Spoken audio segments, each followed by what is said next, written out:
মুর্শিদাবাদের একজন বক্তা আপনাদের এলাকাতেও আসে, বক্তব্য দেয়। আমি দেখে খুব দুঃখ পেলাম। ভিডিওটা পাঠালো। গানের একটা স্টেজে যেখানে গান চলছে, আর্টিস্টরা আছে, সেই নারীর পেছনে সে হুজুর দাঁড়িয়ে আছে, সেই বক্তা দাঁড়িয়ে আছে, মাথায় টুপি না দিয়ে।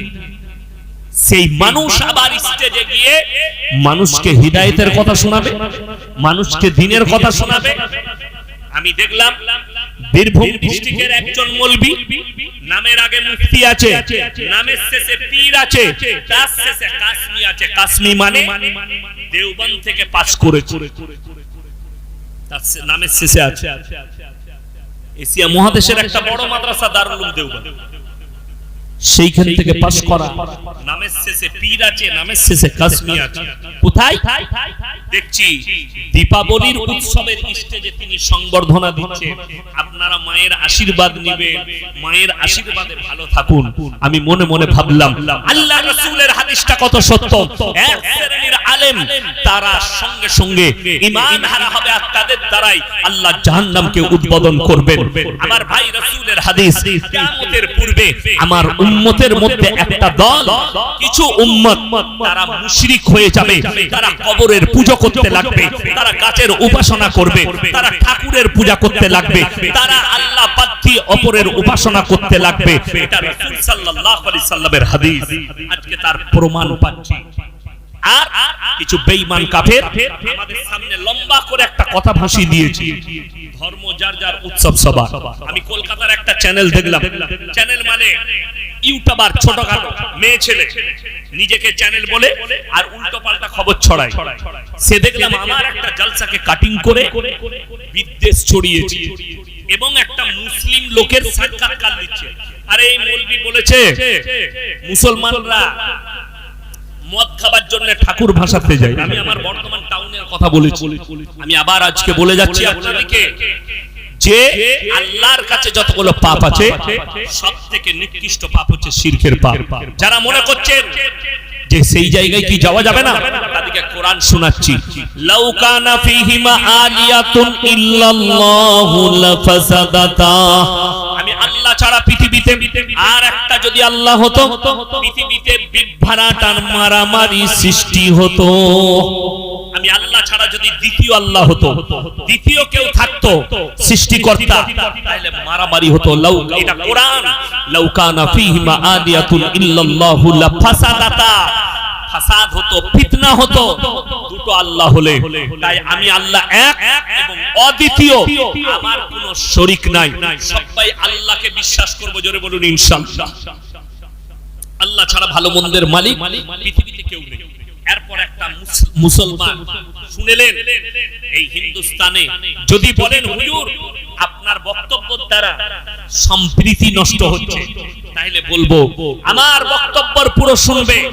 1.5 লাখ বয়ান, 1.5 থেকে 2 লক্ষ বয়ান ছুটছে আমার ইউটিউবার ফেসবুকে। এখানে এমন ইউটিউবার আছে শুধু অনলি ফর আমারই বয়ান ছাড়ে। এরকম পশ্চিম বাংলায় 100টা ইউটিউবার আছে, কোন বক্তার বয়ান শুধু আমার নিজস্ব কোনো ইউটিউবার নাই। আমার সময় নেই। মাদ্রাসাওয়ালা দোয়া করবেন। আবার একটা বড় মেয়েদের মাদ্রাসা করছি, একবারই নার্সারি স্কুল থেকে মোল্লা পাস পর্যন্ত দোয়া রাখবেন যেন আপনার সন্তানকে দিতে পারে। কাজ শুরু হয়ে গেছে জায়গাতে, দোয়া রাখবেন। আমি হচ্ছি মাদ্রাসাওয়ালা মৌলবি, আমি কারো বিকাও নয়। আমার বন্ধুগণ, আমার ভাই, এই 1.5 থেকে 2 লাখ বয়ান, একটা স্পিচ বার করুন। আমি কারো দেবদেবীকে গালি দিয়েছি, কারো ধর্মকে গালি দিয়েছি, দিনই আর আমার মৃত্যুকাল পর্যন্ত দেব না। কিন্তু আল্লাহর কসম, তাকে আমি নিজের মনে করতে পারবো না। কোরআনে আছে লা ইলাহা ইল্লাল্লাহ ওয়া লা ইলাহা ইল্লা। তোমরা দুটো নৌকায় পা দিও না, একটা নৌকায় পা দাও। পদ্মা আপনাদের কাছে, ফারাক্কার কাছে, পদ্মার উপরে আর একটা কি নদী পেরিয়ে এলাম মালদা, ওটা কি নাম? মহানন্দা। এই মহানন্দা নদীতে যদি আপনি নৌকায় চাপেন, যে আমি ওপার যাব নৌকায় চেপে, যদি আপনার মনে হয় এই নৌকাটা ডুবে যেতে পারে, তার থেকে ভালো পাশাপাশি দুটো নৌকা লাগিয়ে এটাই একটা পা, ওটাই একটা পা দুটো, সে মালটা মরবে না? মরবে না, ও আগে মরবে। খালি দুটো একটু সরে যাওয়া। তো তুমি যদি দুটো নৌকায় পা দিতে চাও, এই দিকটাতেও থাকবো ওই দিকটাতেও থাকবো। যেমন উদাহরণ বলে দিই, অনেক লোক, আমি ইয়াসিন বেঁচে আছি না না, আমি যখন বেঁচে আছি কথা বলছি, যখন আমার মধ্যে প্রাণ আছে। এখন সভাপতি সাহেব যদি বলে ইয়াসিন ভাই আপনি 100 টাকা দেন, আমি দিতে পারবো না বাবা, কথা বলে না, পারবো, এখনই পকেট থেকে বার করে দিই। আচ্ছা আমি যদি মরে যাই দিতে পারবো, কথা বলেন? মরে গেলে দিবার ক্ষমতা নেই। এইটাই তো বুঝার। কিছু সিন্নিখোর আমাকে গালি দিচ্ছে, আরে আমি বুঝাচ্ছি, আমি যদি মরে যাই আর কিছু দিবার ক্ষমতা না থাকে, তাহলে বাবার কবরে গিয়ে কি করে ভালো মন্দ চাইবে তুমি? সে কি করে দিবে? ছেলে চাইছো, মেয়ে চাইছো, কে বুঝাবে? দুঃখটা ওইটাই, আল্লাহ ছাড়া ভালো মন্দ কল্যাণ অকল্যাণের মালিক পৃথিবীতে কেউ নেই। সম্প্রীতি যারা বলছেন, সম্প্রীতি আপনার বুঝে আসেনি। রাসূল সাল্লাল্লাহু আলাইহি সাল্লামের হাদিস, তোমরা ততক্ষণ পর্যন্ত মুমিন হতে পারবে না যতক্ষণ পর্যন্ত তোমার কাছ থেকে তোমার প্রতিবেশী সুরক্ষিত নয়। বুখারী শরীফের হাদিসে আছে, তোমরা নিজের জন্য যেটা পছন্দ করো, তোমার ভাইয়ের জন্যও সেই জিনিসটাই তুমি পছন্দ করো। এটা রাসূলের হাদিস।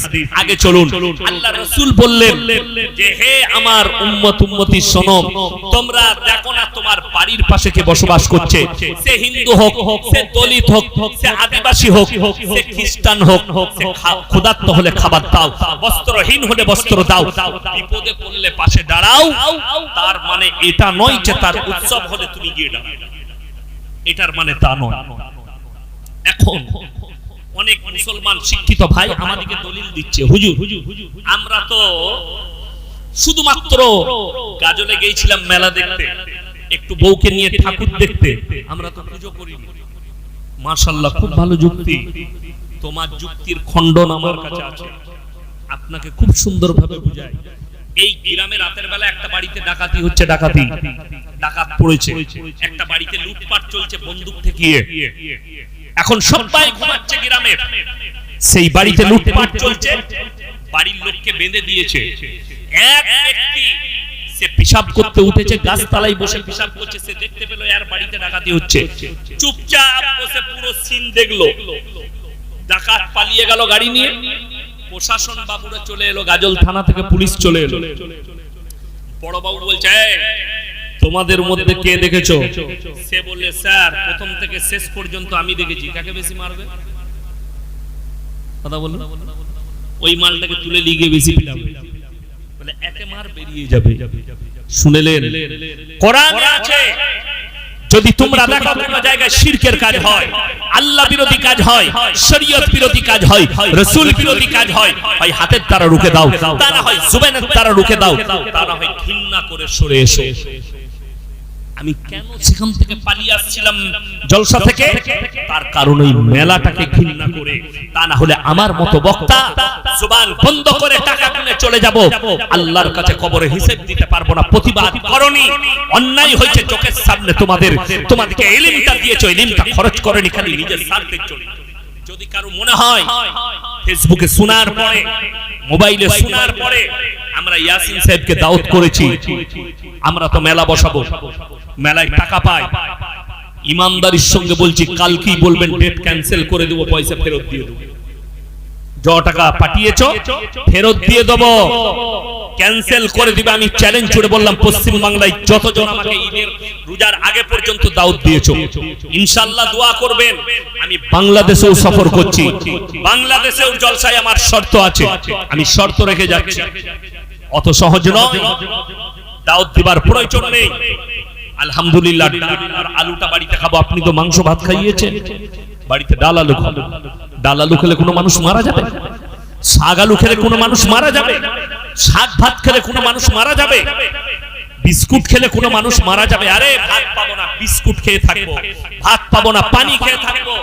আল্লাহর কৃপায় গুজরাটের 2002 এর দাঙ্গায় আমি ওখানে একটা মাদ্রাসায় পড়াশোনা করি। 7 দিন পর্যন্ত ভাত পাইনি, শুধু বিস্কুট আর পানি খেয়েছিলাম। মারা যায়নি, এখনো বেঁচে আছি আমি। কে বলল আপনাকে? মানুষ খেয়ে মারা যায় না। ওই জন্য এই ধরনের পাপ কাজ করবেন না।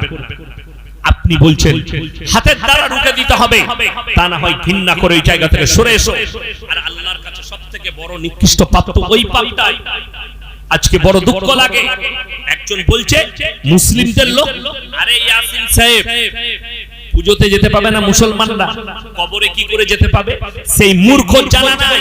আমি তাকে বলবো অনুরোধ করে আমার 1.5 লাখ বয়ান শুনো, আমার আব্বাজির বয়ান বার করে শুনে নাও। আমাদের বাপ বেটার নামই হচ্ছে শিরক বিদআত খণ্ডনকারী বক্তা। আমরা শিরক বিদআতের উপরে কঠোর, যারা শিরকে ডুবে থাকে, যারা বিদআত কাজ করে।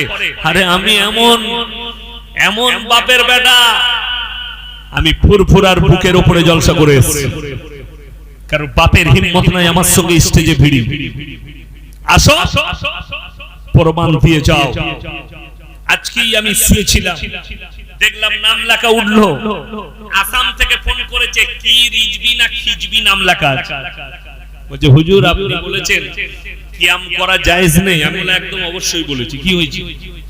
বলছে আমার কাছে দলিল আছে। আমি বললাম দলিল তোর বাপ দাদার নয়, সবথেকে বড় দলিল একজন বার করে নিয়ে আয়, ইমাম আবু হানিফা রাহিমাহুল্লাহ। আপনারা মনে করবেন কিয়াম মানে কি? কিয়াম মানে হচ্ছে দাঁড়ানো, আর কিয়াম করা হচ্ছে ফরজ। কোথায়? নামাজে। সিন্নিখোরদের জানা দরকার নামাজে দাঁড়ানো কি কথা বলে না, ফরজ। কিয়াম করা ফরজ নামাজে। কিন্তু ইয়া নবী সালামুন আলাইকা, ইয়া হাবিব সালামুন আলাইকা, দিল দিলা লাড্ডু, এইগুলো ইসলামী শরীয়ত। এইটা কোরআন হাদিসে নেই। তুমি প্রমাণ দাও। ইমাম আবু হানিফা রাহিমাহুল্লাহ কবে তোমার মতো দাঁড়িয়ে কিয়াম করেছে? ইমাম শাফি, ইমাম মালিক, ইমাম হাম্বল, চারটা ইমামের মধ্যে একটা দেখাও। আল্লাহর রাসূল চলে যাওয়ার পরে কোন সাহাবী দাঁড়িয়ে কিয়াম করেছে? অনেকজন ভাবছে আল্লাহ রাসূল সাল্লাল্লাহু আলাইহি সাল্লামের হাজির নাজির, আল্লাহ রাসূল সাল্লাল্লাহু আলাইহি সাল্লামকে হাজির নাজির বললে কোরআনকে মিথ্যা বলা হবে, কোরআনকে অস্বীকার করা হবে। আল্লাহ রাসূল সাল্লাল্লাহু আলাইহি সাল্লাম হাজির নাজির নয়, তার মারাত্মক দলিল শুনেলেন। মারাত্মক 1 নম্বর দলিল হচ্ছে সূরা ইউসুফ। আলিফ লাম রা তিলকা আয়াতুল কিতাবিল মুবিন ইন্না আনজালনাহু কুরআনান আরাবিয়্যান লাআল্লাকুম তাকিলুন নাহনু নাকুসসু আলাইকা আহসানাল কসাস বিমা আওহাইনা ইলাইকা হাদাল কুরআন ওয়া ইন কুনতা মিন ক্বাবলিহি লামিনাল গাফিলিন। একবারই সূরা ইউসুফের প্রথম পৃষ্ঠা প্রথম আয়াত থেকে শুরু করলাম। আল্লাহ কোরআনে বললেন সূরা ইউসুফে, হে নবী তোমার পূর্বে একজন ইউসুফ বলে নবী এসেছিল, তার বৃত্তান্ত ঘটনা আমি ওহীর মাধ্যমে জানাচ্ছি। আল্লাহ রাসূল যদি হাজির নাজির হতেন কোরআনটার প্রয়োজন হতো না। কোরআনে আল্লাহ যা জানিয়েছেন, আল্লাহ রাসূলের অজানা তথ্যগুলো আল্লাহ ওহীর মাধ্যম দিয়ে জানিয়েছেন। আল্লাহ তাআলা কোরআনকে পাঠিয়েছেন নবী সাল্লাল্লাহু আলাইহি সাল্লামের কাছে জিবরিল আমিনের মাধ্যম দিয়ে। আল্লাহর রাসূল হাজির নাজির হলে আল্লাহর রাসূলের মিরাজকে অস্বীকার করা হবে। হাজির নাজির মানে কি? এখানেও আছে, গাজলেও আছে, সব জায়গায়। আচ্ছা বলুন তো, কোনদিন আল্লাহ রাসূলের জন্য একটা হাদিস এই মৌলবীরা বার করতে পারবে? আমরা বার করতে পারবো? আল্লাহর নবী আজকে বাংলাদেশে আছে, আল্লাহর জন্য শুনেছেন কোনদিন? আল্লাহ পাকিস্তানে আছেন, কালকে বাংলাদেশ, পরশু আমাদের গাজলে আসবে, আল্লাহর জন্য এরকম শব্দ শুনেছেন কোনদিন? কোন মৌলবী বলেছে? কেন না? এই শব্দ আল্লাহর জন্য, কিন্তু নবীর জন্য। নবী যদি হাজির নাজির হয়, নবী মক্কাতেও আছেন, মদিনাতেও আছেন, এখানেও আছেন, তাহলে নবী সাল্লাল্লাহু আলাইহি ওয়াসাল্লামকে হাজির নাজির বললে মিরাজকে অস্বীকার করা হবে। কেন? নবীজি সশরীরে মিরাজ হয়েছে, কোরআনে আছে সূরা বনী ইসরাঈল। নবীজিকে বিছন থেকে তুলে সুবহানাল্লাযী আসরা বিআবদিহি লাইলাম মিনাল মাসজিদিল হারাম, জিবরিল আমিন আল্লাহ পাঠালেন বিছন থেকে তুলে মসজিদে হারাম। মসজিদে মসজিদে হারাম থেকে মসজিদে আকসা, মসজিদে আকসা থেকে সাত আসমানে নিয়ে গেলেন আর নিয়ে এলেন। যিনি হাজির নাজির, তার জন্য এই শব্দ ব্যবহার হবে না তাফসীরে। আমার বন্ধুগণ, আমার ভাই, আমি আপনাকে অনুরোধ করে বলছি, কেউ শিরকে লিপ্ত হবেন না, শিরক আর বিদআতে লিপ্ত হবেন না। আজকে কষ্ট লাগে, অনেক মুসলিম ভাই টোল করছে কাকে? ইসলামকে। কেন? बोले इनका भी धर्म जो है किस्सा और कहानी से भरा हुआ। किस वजह से? ये सिन्नी खोर के वजह से। একটা বয়ান শুনলাম গতকালকে, আমি আপনাদের হরিশ্চন্দ্রপুরে ছিলাম, সেখানে আমি বলছিলাম যে ভাই আপনারা শুনেন, মোবাইল আছে এখনো, আমি তাদেরকে শোনালাম। কেন? আশেপাশের কিছু সিন্নিখোর তারা গালি দিয়েছে যে ইয়াসিন সাহেব আসুক, এরপরে আমাদের অমুক মুফতিকে নিয়ে আইব গুটকা করতে, দেটাকে গালি দিয়া করাবো। আলহামদুলিল্লাহ, আমাকে গালি দাও, অসুবিধা নেই। আমি শোনালাম কি বায়ান হচ্ছে জানেন? अरे गौसे पाक बड़ा पीर अब्दुल कादिर जिलानी रहमतुल्लाह अलैह इतना बड़ा पीर था, इतना बड़ा पीर थे कि वो कभी काबा घर में तवाफ करने नहीं जाते थे, बल्कि काबा घर उनके घर पे आते थे तवाफ करने। जोरे बोलो नाउज। এই ভাষাটাই হচ্ছে শরীয়ত বিরোধী ভাষা। তার জন্য আব্দুল কাদির জিলানী রাহমাতুল্লাহ আলাইহির জন্য শুধু তাই নয়, বয়ান আরো কি চলছে জানেন? ইসলামকে গল্প বানিয়ে রেখেছে, অথচ ইসলাম সত্যের উপরে টিকে আছে।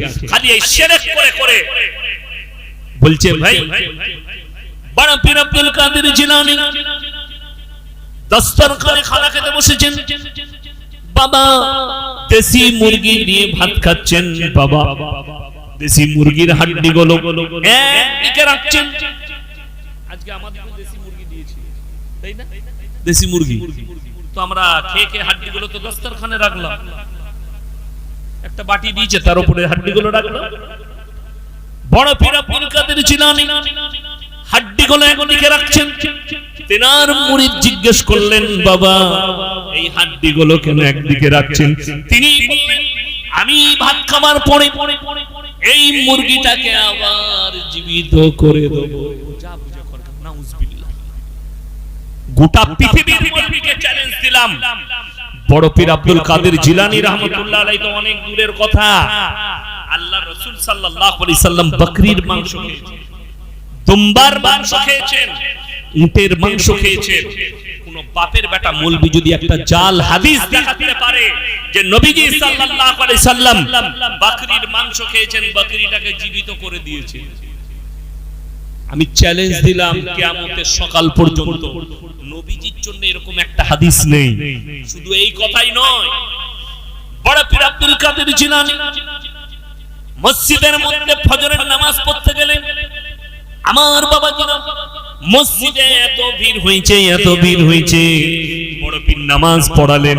ফজরের নামাজ পড়িয়ে বললেন, বাবা তোমরা যারা আমার পেছনে নামাজ পড়েছো তোমরা সবাই জান্নাতি। নাউজুবিল্লাহ। বড় কষ্ট লাগে। নবীজি সাল্লাল্লাহু আলাইহি সাল্লামের পেছনে সাহাবীরা নামাজ পড়েছেন না পড়েননি? কথা বলেন। এরকম একটা হাদিস দেখিয়ে দেন যে নবীজি বলেছেন, যারা আমার পেছনে তোমরা আজকে নামাজ পড়লে তোমরা জান্নাতি। অথচ আশারে মুবাশশারাত 10 জন সাহাবীকে জান্নাতি বলা হয়েছে, 4 জন খলিফা। আরে বড় দুঃখের বিষয়, আজকের দিনে যদি বড় পীর আব্দুল কাদের জিলানী জীবিত থাকতেন, এই সিন্নি খোরকটাকে কাফের বলে ফতোয়া দিত খালি এই গল্প বানানোর কারণে, মিথ্যা অপবাদ দেওয়ার কারণে। এটা মারাত্মক জঘন্যতম পাপ, শিরকের পাপ। আমার বন্ধুগণ, আমার ভাই, অবাক হবেন, আপনার এলাকায় যদি কোনো হাজী সাহেব থাকে তিনাকে জিজ্ঞেস করবেন, মক্কা থেকে মদিনা 470 কিলোমিটার রাস্তায় একটা মাজার পাবেন না। আমার বাড়ি থেকে আপনার এখানে 300 কিলোমিটার রাস্তা, 300 হাজারের বেশি। অথচ মদিনায় জান্নাতুল বাকিতে আল্লাহর নবী জলিলুল কদর সাহাবীরা শুয়ে আছে। উহুদের প্রান্তরে 70 জন সাহাবীর কবর লোহার ব্যারিকেড দিয়ে ঘেরা আছে। ওই জন্যই তো দুঃখ লাগে যে আজকে অনেক অমুসলিম ভাই তারা তারা মাজারে যাচ্ছে, মাজারে গিয়ে ভালো মন্দ তারা জানে যে আমরা মাটির তৈরি মূর্তির সামনে যেটা চাই এই মাজারে গেলেও সেটা পাওয়া যায়। যেহেতু মুসলমানরা মাজারে চাইতে যাচ্ছে, মাজারে সিজদা করছে, মাজারের কাছে ভালো মন্দ চাইছে, ওই জন্য আমার বন্ধুগণ শুনেলেন, এখানে যারা আছেন যদি কোনো আমার সুন্নি ভাই থাকেন, যারা কবর পূজারী থাকেন, তারা কান খুলে শুনে যান। কোন পৃথিবীর বাপের বেটা মলবি বলতে পারবে না তিনটে জায়গা ছাড়া কোন জায়গায় নেকির উদ্দেশ্যে সফর করা যাবে না। নাম্বার 1 মক্কা, নাম্বার 2 মদিনা, নাম্বার 3 বাইতুল মাকদাস। কেউ যদি নিয়ত করে আমি আজমিরে গিয়ে নামাজ পড়তে যাব, আজমিরের উদ্দেশ্যে সফর করব, নেকি পাবো, নেকি পাবে না, ঘুরিয়ে গুনাহ হবে। কেউ যদি নিয়ত করে আমি পাথরচাবড়ি যাব, আর সেখানে গেলে নামাজ পড়লে নেকি পাবো, ঘুরিয়ে নেকি নয় গুনাহ হবে। আল্লাহ তাআলা আমাদের সকল মুমিন মুসলমানকে আল্লাহ হেফাজত করুক, বলুন আমিন। আমার ভাই, আমার বন্ধুগণ, দ্বিতীয় নম্বর, ওয়ালা তাকতুলু আওলাদাকুম খাশিয়াতা ইমলাক নাহনু নারযুকুহুম ওয়া ইয়াহুম। হে আমার নবী বলে দাও, দরিদ্রতার ভয়ে তোমরা তোমাদের বাচ্চাকে কতল করো না। যারা সন্তানকে কতল করে, ওষুধ দিয়ে, ইনজেকশন দিয়ে যারা কতল করে দেয়, আল্লাহ তাদের উদ্দেশ্য বললেন তোমরা দরিদ্রতার ভয়ে, সকলে বলুন রুজির মালিক কে বাবা? আল্লাহ। রুজির মালিক হচ্ছেন আল্লাহ। সকাল বেলায় উঠে একবার গাছের দিকে তাকান, গোটা পৃথিবীতে আল্লাহ যত মখলুক পাঠিয়েছেন, সমস্ত মখলুকের মধ্যে, সৃষ্টিকুলের মধ্যে মানুষই হচ্ছে এমন একটা আল্লাহ সৃষ্টি যাদিকে ইনকাম করতে হয়, পরিশ্রম করে খানা খেতে হয়। আপনি ইনকাম করলে খাবার পাবেন না, আপনাকে বাজারটা বিবিকে এনে দিতে হবে, বিবি রান্না করবেন, তারপরে তুমি খানা পাবে। কিন্তু সকাল বেলায় উঠে গাছের দিকে তাকিয়ে দেখো, একটা পাখি বিনা পরিশ্রমে আল্লাহ তাকে রুজি দান করে। এই পাখিটা তো অনেক দূরের কথা, আল্লাহ তাআলা এমন ভাবে পৃথিবীটাকে সৃষ্টি করেছেন। বিজ্ঞান বলছে পৃথিবীর 3 ভাগ প্রাণী সমুদ্রের তলে, 1 ভাগ স্থলে। ওই 3 ভাগ প্রাণীর মধ্যে সবথেকে সমুদ্রের তলে বড় প্রাণীর নাম হচ্ছে নীলতিমি। একদিনে 24 ঘন্টায় 100 কুইন্টাল খাবার খায়, 10 টন খাবার খায়। কে রুজি দান করে? আমি আল্লাহ রুজি দান করি। পৃথিবীর যতগুলো মখলুক আছে, একটা পিঁপড়ে পর্যন্ত, তার রুজির মালিক আমি আল্লাহ। আর তুমি মানুষ বিশ্বাস করো না যে আল্লাহ আমাকে রুজি দিবে? আল্লাহ তাআলা কোরআনে বললেন, কোন ব্যক্তি যদি কোন মানুষকে হত্যা করে, নিরীহ মানুষকে যদি কেউ হত্যা করে, গোটা মানব জাতিকে সে হত্যা করলো। কেউ যদি কোন মানুষের উপকার করে, গোটা মানব জাতির উপকার করলো। আপনি ভেবে দেখুন, স্ত্রীর পেটে বাচ্চা, আপনি লুকিয়ে ইনজেকশন দিয়ে, ওষুধ দিয়ে তাকে নষ্ট করে দিলেন, মার্ডার করলেন। জানেন সরকারের কাছে দণ্ডনীয় অপরাধ। সরকার নিয়ম করেছে 3টের বেশি বাচ্চা নেবেন। আপনি 3টে বাচ্চা নেন, সরকার যখন কায়েম করেছে, আপনার উপায় নেই, কিন্তু আপনাকে অন্য প্রযুক্তি ব্যবহার করতে হবে। কিন্তু বাচ্চা চলে এলে তাকে যদি হত্যা করো, তখন তুমি বিপদগামী হয়ে যাবে। আমার বন্ধুগণ, আমার ভাই, খুব ভালো করে বুঝবেন, কোরআনে আছে। যারা মনে করছেন কেউ জানে না, আমার পরিবার জানে না, কেউ জানে না, একমাত্র আমি জানি, আমার স্বামী জানে, তারা শুনেলেন, ইন্নাল্লাহা লা ইয়াখফা আলাইহি শাইউন ফিল আরদি ওয়ালা ফিস সামা, সূরা আল ইমরান। আমি আল্লাহ রাব্বুল আলামিন, পৃথিবীতে এমন কোন জিনিসটা নেই যে আমার কাছে গোপন আছে। ওই জন্য আমার ভাই, আপনি যদি মনে করেন পৃথিবীর কেউ জানে না, আপনি ভুল পথে আছেন। যদি মনে করেন কেউ বুঝতে পারেনি, আমার ভাই ভুল পথে আছেন। কোরআনে আছে যে কিয়ামতের দিনে সূরা ইয়াসিন, আল ইয়াউমা নাখতিমু আলা আফওয়াহিহিম ওয়া তুকাল্লিমুনা আইদিহিম ওয়া তাশহাদু আরজুলুহুম বিমা কানু ইয়াকসিবুন। আমি তাদের জবানগুলো সিলাই করে দেব, তাদের হাত কথা বলবে, তাদের চোখ কথা বলবে, তার অঙ্গ প্রত্যঙ্গকে কথা বলার আমি আল্লাহ যোগ্যতা দান করব। আমার বন্ধুগণ, আমার ভাই, ওই জন্য অনুরোধ করছি সবাই মুমিন হব বলুন ইনশাআল্লাহ। এরপরে শেষে বলবো তিনটে ব্যক্তি যদি আপনাদের কাছে হাত পাতে তাদের হাতকে ফিরাবেন না। নাম্বার 1 ওয়া আতিদাল কুরবা, তোমার কাছের গরীব। নাম্বার 2 ওয়াল ইয়াতামা ওয়াল মাসাকিন, এতিম আর মিসকিন যদি হাত পাতে তার হাতকে ফিরাবে না। ওয়াবনাস সাবিলি ওয়ালা তুবাদ্দির তাবদীরা, আর মুসাফির যদি হাত পাতে তার হাতকে ফিরিও না। আমার বন্ধুগণ, আমার ভাই, খুব ভালো করে বুঝবেন, কেউ যদি হাত পাতে আপনি 1 টাকা যদি দান করেন, মাথায় রাখবেন আল্লাহ আমাকে দেনেওয়ালা বানিয়েছো, আমাকে হাত পাতনেওয়ালা বানাওনি। আল্লাহ আমাকে দেনেওয়ালা বানিয়েছো, আমাকে হাত পাতনেওয়ালা বানাওনি। কোন এতিম আর মিসকিন তার হাতকে ফিরিও না। আর মুসাফির, এই তিনজন যদি দোয়া করে আল্লাহ দোয়াকে কবুল করে নেয়। ইন্নাল মুবাদ্দিরিন ইখওয়ানাশ শায়াতিন ওয়া কানা শাইতানু লিরাব্বিহি কাফুরা, হে আমার নবী বলে দাও, আর যারা অপব্যয় করে তারা শয়তানের ভাই। যাদের কাছে আল্লাহ টাকা দিয়েছে সেই টাকা মদে, নারীতে, লটারিতে, গাঁজাতে, বিড়িতে, অবৈধ কাজে, ইসলাম বিরোধী কাজে, রাসূল বিরোধী কাজে যারা খরচ করছে তারা হচ্ছে শয়তানের ভাই। আর শয়তান জাহান্নামে যাবে, তার ভাই যারা হবে তারাও জাহান্নামে যাবে। আল্লাহ রাসূল বলেছেন যাকিরা গচ্ছিত সম্পদ, মানুষ কিয়ামতের দিনে কাঁদবে। আমি যদি আরো কিছু বেশি দান করতাম আমার জন্য মঙ্গল হতো। আমার বন্ধুগণ, আমার ভাই, আমি মুসাফির মানুষ, 300 কিলোমিটার এসেছি, আবার আমি অতটা যাব, আবার আমাকে কালকে জলসায় যেতে হবে। আমি আপনাদের কাছে অনুরোধ করছি, এমন 15 জন ভাই কে কে আছে এই কবরস্থানের জন্য সদকায়ে জারিয়া করবেন 500 করে টাকা। যদি না থাকে আমার কাছে ওয়াদা করে যান 1 মাস পরে দিবেন, 15 দিন পরে দিবেন। আমি মাত্র 500 করে টাকা, মুসাফির মানুষ, আমি দোয়া করব, ফজরে দোয়া করব আল্লাহ যেন আপনাদের ইজ্জতে বরকত দেয়, আপনাদের মালেতে বরকত দেয়। আমার ভাই 1 নম্বর কে আছে, মাত্র 500 করে টাকা চেয়েছি, যদি না থাকে আপনি পরে দিবেন, 1 মাস পরে দিবেন। কারুর যদি মোবাইলে থাকে, ফোন পেতে থাকে, আপনি কমিটির ছেলের ফোন পেতে দিয়ে যান। মায়ের মধ্যে যদি কেউ থাকেন সন্তানের নামে, নিজের নামে, ছেলের নামে, আমি আবার নিজের জন্য, কেউ যদি কোনো আল্লাহর বান্দা থাকেন একটু তাড়াতাড়ি বলি, মাত্র 500 করে 15 জন চেয়েছি। ইসলাম ভাই মাশাআল্লাহ, জাযাকাল্লাহ।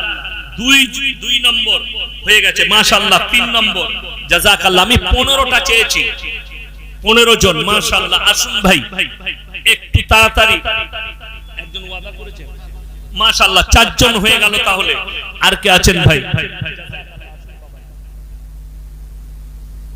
আচ্ছা, ওই মোল্লার হাতে 5000 টাকা দিয়েছিলেন, আমার হাতে 500 দিলেন।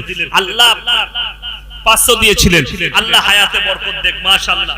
এই দেখেন 5 জন, 6 জন ভাই, 6 জন হয়ে গেছে। আমি মাত্র 15টা চেয়েছি, জাযাকাল্লাহ। এই দেখেন 7টা হয়ে গেল। আর কে আছেন ভাই? একটু আমার হাতে দিয়ে যান। 15 জন ব্যক্তি চেয়েছি। আমার মায়েদের মধ্যে যদি কেউ থাকে, 7 জন হয়েছে, আর 8 জন লাগবে আল্লাহর ওয়াস্তে, পরকালের জন্য, মরণের পরে মাশাআল্লাহ। এই দেখেন 2টো, 9টা হয়ে গেল। আমার ভাই 9টা হয়ে গেছে, আর মাত্র 7টা লাগবে। কে আছে? আমার কোন ভাই আছেন? আর 6টা লাগবে ইনশাআল্লাহ। 6 জন লাগবে। আর কোন আমার আল্লাহর বান্দা আছেন? একটু তাড়াতাড়ি আসি মাশাআল্লাহ। আল্লাহ আপনাদের 10 নম্বর হয়ে গেল। আল্লাহ হায়াতে বরকত দেখ, রুজি রোজগারে আল্লাহ বরকত দেখ, কারবারে আল্লাহ বরকত দেখ মাশাআল্লাহ। আসুন, এই দেখেন 11 নম্বর হয়ে গেল। জাযাকাল্লাহ। আল্লাহ তাআলা আপনাদের হায়াতে বরকত দেখ, কারবারে, ব্যবসা বাণিজ্য, রুজি রোজগারে আল্লাহ বরকত দেখ। ভাই আর মাত্র 4 জন লাগবে। আমার মা বোনের মধ্যে যদি কেউ থাকেন, আমার আল্লাহ রাসূল সাল্লাল্লাহু আলাইহি সাল্লাম, আল্লাহ তাআলা এলান করলেন, দাও মক্কা নগরীতে, ওমা ইউরিদুল্লাহ কারদান হাসানা, আল্লাহর রাস্তায় কে কি দান করবে বলো। আল্লাহ রাসূল সাল্লাল্লাহু আলাইহি সাল্লামের সাহাবীরা নিজেদের জান মালের কুরবানি করেছে। আজকে আপনাকে জান দিতে হবে না, শুধু যেখানে আপনার আমার বাপ দাদারা শুবে, সেই পবিত্র কবরস্থানের জন্য আমার কোন আল্লাহর বান্দা আছেন 10 জন হয়ে গেছে, আর মাত্র 5 জন। মাশাআল্লাহ, আরো একজন বাচ্চা 100 টাকা দিয়েছে। আল্লাহ তুমি এর বাচ্চার হায়াতে বরকত দাও। আমার ভাই আর কে আছেন, কোন আল্লাহর বান্দা আছেন? মাত্র 500 করে বলেছি, 10 জন হয়ে গেছে, আর মাত্র 5 জন কে কে আছে? 5 জন ভাই কে কে আছে? তাড়াতাড়ি বলুন।